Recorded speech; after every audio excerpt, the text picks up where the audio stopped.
اپنی ماں کا دودھ سمجھ لیا تھا، بانٹا، رشتہ داروں میں بانٹا، جیسے چاہا استعمال کیا۔ اگر معاویہ کے اندر اتنی برائیاں تھیں تو بتاؤ جو اس ظالم فاسق کے کافر کے ہاتھ پر بیعت کرتا تھا وہ مسلمان کیسے ہو سکتا ہے؟ حضرت حسین جواب میں لکھتے ہیں معاویہ اور میرے درمیان عہد و پیمان ہے، بیعت ہے، اور میں معاویہ کی بیعت توڑنا جائز نہیں سمجھتا۔ حضرت معاویہ رضی اللہ عنہ وارضا کے خلاف حسین کو شیعوں نے ابھارا، لیکن حسین نے جواب دیا کہ معاویہ میرا امیر ہے، میرا خلیفہ ہے، میرا رہبر ہے، میرا رہنما ہے، میرے اور اس کے درمیان عقد ہے، بیعت ہے، جس کو توڑنا میں جائز نہیں سمجھتا۔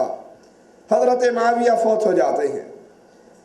وفات معاویہ کے بعد پھر کوفے کے شیعہ دوبارہ خط لکھتے ہیں۔ یہ ہمارے ہاتھ میں احسن المقال ترجمہ ہے منتہی الاعمال کا، رائٹر ہے شیخ عباس قمی، ترجمہ کیا سید صفدر حسین نجفی نے، شائع کیا امامیہ کتب خانہ حیدر روڈ اسلام پورہ لاہور میں۔ اس کے صفحہ 358 کے اوپر 398 کے اوپر اس بات کو نقل کرتے ہیں کہ جب حضرت معاویہ فوت ہو گئے تو فوت ہونے کے بعد پھر دوبارہ خط لکھا، اور خط لکھ کر کہا اے امیر المومنین، معاویہ تو فوت ہو چکے ہیں، اب خط آنے شروع ہو رہے ہیں۔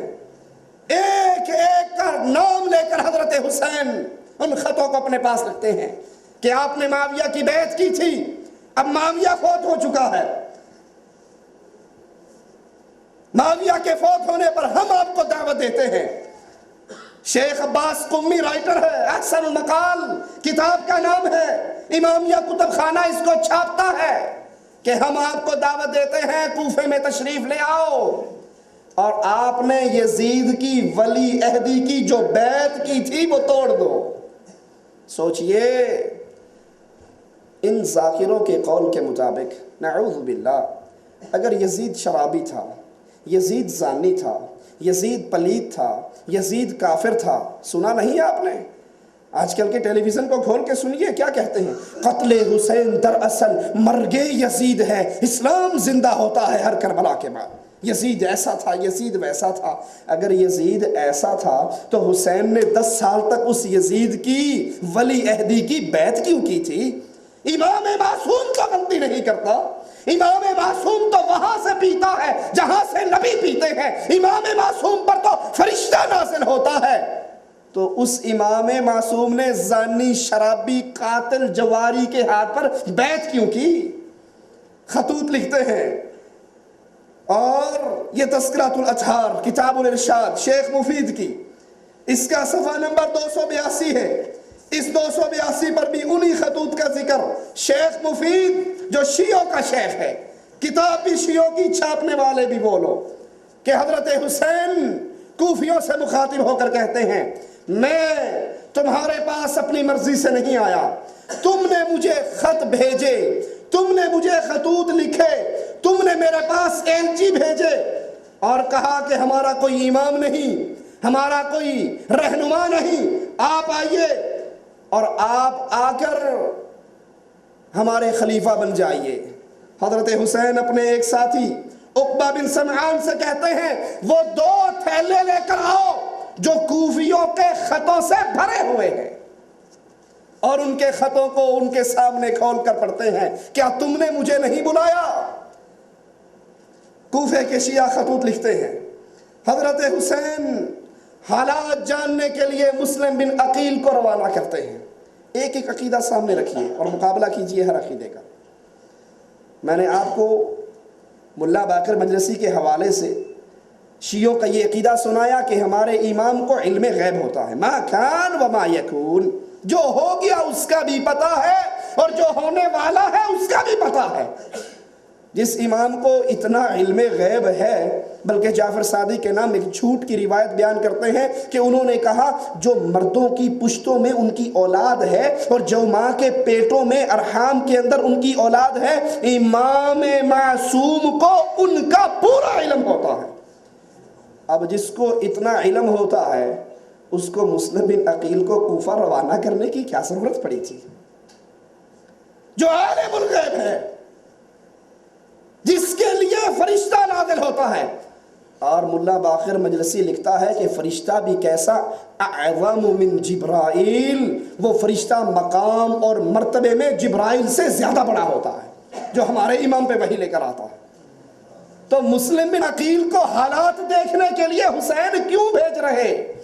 تمہارا عقیدہ، تمہاری کتاب کہ مسلم بن عقیل کو حضرت حسین نے بھیجا. کتاب الارشاد شیخ مفید کی صفحہ نمبر 262 پر لکھتے ہیں مسلم بن عقیل کوفے میں پہنچے حضرت حسین کے سفیر بن کے. اب آئیے ذرا سنیے، سنی تاریخ سے نہیں، سنی کتاب سے نہیں، انہی کی کتاب سے، انہی کا مذہب اور ان کا سلوک حسین سے پہلے سفیر حسین کے ساتھ کیا ہے. صفحہ 262 ہے. مسلم بن عقیل کو کوفے کے لیے روانہ ہوتے ہیں، پہنچتے ہیں، 30,000 کوفی 1,00,000 تلواریں لا کر مسلم بن عقیل کے قدموں میں رکھ دیتے ہیں. لیکن آپ نے سنا ہے نا، کوفی لا یوفی، ٹھنڈی ہوا کوفے سے کبھی چلی نہیں. اسلام کے لیے خیر کی خبر کبھی کوفے سے نہیں آئی. کوفے سے ہمیشہ تیر کھا کے دیکھا جو کمی گاہ کی طرف اپنے ہی دوستوں سے ملاقات ہوئی. اسلام پر وار کرنے والے یہ کوفی مسلم بن عقیل پہنچتے ہیں، 30,000 کوفیوں کا مجمع سامنے ہے اور حسین کے لیے مرنے کٹنے کا عہد و پیمان کر رہے ہیں، قسمیں اٹھا رہے ہیں. اور جب شام ہوتی ہے، شیخ مفید خود لکھتا ہے، شام ہوتی ہے، مغرب کی نماز پڑھانے کے لیے مسلم بن عقیل مصلی پہ چڑھتے ہیں. ابن زیاد آ کر کہتا ہے، کتنے بندے لے کر؟ 10 بندے. مقابلہ کتنے سے ہے؟ 30,000 پہ. ابن زیاد آ کر کہتا ہے، جو اپنی بیوی کو بیوہ کروانا چاہتا ہے وہ یہاں باقی رہے، جو بچوں کو یتیم کروانا چاہتا ہے وہ باقی رہے. اب 30,000 کا مجمع اپنے اپنے پیاروں کو کھینچ کے لے جاتا ہے. ماں آتی ہے اپنے بیٹوں کو لے جاتی ہے، بیوی آتی ہے اپنے خامند کے پاؤں میں دوپٹہ ڈالتی ہے، اسے لے جاتی ہے، باپ آتا ہے اپنے جوانوں کو کھینچ کر لے جاتا ہے. شیخ مفید لکھتے ہیں، کتاب الارشاد ہے کہ جب مغرب کی نماز پڑھانے کے لیے مسلم بن عقیل مصلی پہ چڑھے، 30,000 میں سے 30 بندے رہ گئے تھے. 30,000 میں سے 30 بندے رہ گئے تھے. سبحان اللہ. اور پھر مغرب کی نماز پڑھائی، آپ کے ساتھ صرف 30 آدمی مسجد میں تھے. جب انہوں نے دیکھا کہ ابھی شام ہوئی ہے اور صرف یہی اشخاص باقی رہ گئے تو مسجد سے قبیلہ کندہ کے دروازوں کی طرف نکلے. ابھی ان دروازوں تک نہیں پہنچے تھے کہ صرف 10 بندے باقی رہ گئے. پھر ایک دروازے پر پہنچے، کوئی راستہ بتانے والا بھی ساتھ نہ تھا. حسین کو مارنے سے پہلے ان ظالموں نے حسین کے سفیر کو مارا. ہم بتائیں گے، آپ نے سنا ہوگا نا، پانی پینے والے یاد کر پیاسے حسین کو. ایران میں لکھا ہوتا ہے پانی کی ٹینکیوں پہ، بنو شید بنام حسین. پانی پینے والے مسلمان کیا کہہ کر پانی پیتے ہیں جی؟ بسم اللہ. وہ کہتے ہیں بنو شید بنام حسین، جب تم پانی پیو تو بسم حسین پیو، بسم حسین کہہ کر پھر پانی پیو. کیونکہ سنیوں نے حسین کا پانی بند کیا تھا کربلا میں. ابھی ہم بتائیں گے کربلا سے پہلے ظالموں تم نے سفیر حسین کا پانی بند کیا، اور بیان ہم نہیں تمہارا شیخ کرے گا. انہی کی مجلس اجاڑ رہا ہوں، ہاتھ میرا ہے لات تیری. انہی کے مذہب کی کتابیں انہی کے شیخ نے لکھی. دروازے پہ پہنچے، مڑ کر دیکھا، کوئی آدمی نہ پایا جو انہیں راستہ بتاتا یا ان کے لیے رہنمائی کرتا. کوئی دشمن ان کے در پہ ہوتا تو ان کی مدد کرتا. بس حیران و پریشان کوفے کی گلیوں میں چلتے رہے، نہیں جانتے تھے کہاں جانا ہے. یہاں تک کہ قبیلے کی شاخ بنی جبلہ کے گھروں کی طرف نکلے. چلتے چلتے تو نامی ایک عورت کے دروازے پہ پہنچے. یہ اشعث بن قیس کی کنیز تھی جسے اس نے آزاد کر دیا تھا، تو اسید حضرمی سے اس نے شادی کی. یہ اس دروازے پہ پہنچے اور آ کر اس کنیز کو سلام کہتے ہیں اور کہتے ہیں اے کنیز خدا کے لیے مجھے پانی تو پلا دو۔ اس نے آپ کو پانی پلایا، آپ وہیں بیٹھ گئے، وہ برتن اندر رکھ کر واپس آئی، کہنے لگی اے بندہ خدا تو نے پانی تو پی لیا، اب جاتا کیوں نہیں؟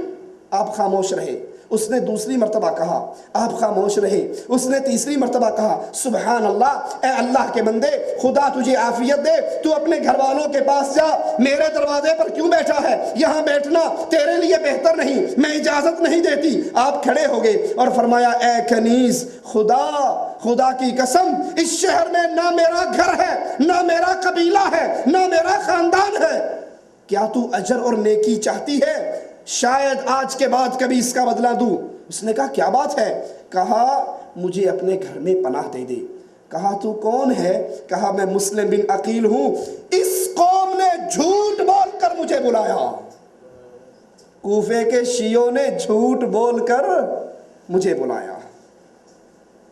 سفیر حسین اپنے شیعوں کے چہروں پہ پڑی ہوئی کالی چادروں کو نیچا کر رہے ہیں، ان کے چہرے بھی کالے ہیں، ان کا دل بھی کالا ہے۔ کیا کہتے ہیں؟ مجھے جھوٹ بول کر بلایا، مجھے دھوکہ دیا۔ وہ کہنے لگی آپ مسلم بن عقیل ہے؟ کہا ہاں۔ اندر تشریف لے آئیے۔ اندر لے جاتی ہے، کمرے میں سلاتی ہے، پناہ دیتی ہے۔ کوفے کے شیعوں، حسین سے پہلے مسلم بن عقیل کا پانی تم نے بند کیا۔ وہ مسلم بن عقیل جس کو اس امام معصوم حضرت حسین کوفے کے حالات دیکھنے کے لیے بھیجتے ہیں کہ جاؤ کوفے کے حالات دیکھ کر آؤ، کوفی ہمیں بلا رہے ہیں۔ حضرت مسلم بن عقیل اس سلوک سے پہلے خط روانہ کر چکے ہوتے ہیں حضرت حسین کے لیے، آ جاؤ۔ جب حضرت حسین چلنے لگتے ہیں تو رسول اللہ صلی اللہ علیہ وسلم کے اصحاب کرام پہنچ جاتے ہیں۔ اور یہاں پہ ایک نقطہ یاد رکھیے، اللہ کے نبی صلی اللہ علیہ وسلم کے اصحاب سے بڑھ کر جہاد کا جذبہ اور کس میں ہوگا؟ میرے نبی کے وہ صحابہ احد کے میدان میں اپنے صحابہ سے کہتے ہیں قوموا الی جنت عرضها کعرض السماء والارض، صحابہ اس جنت کے لیے دوڑ لگاؤ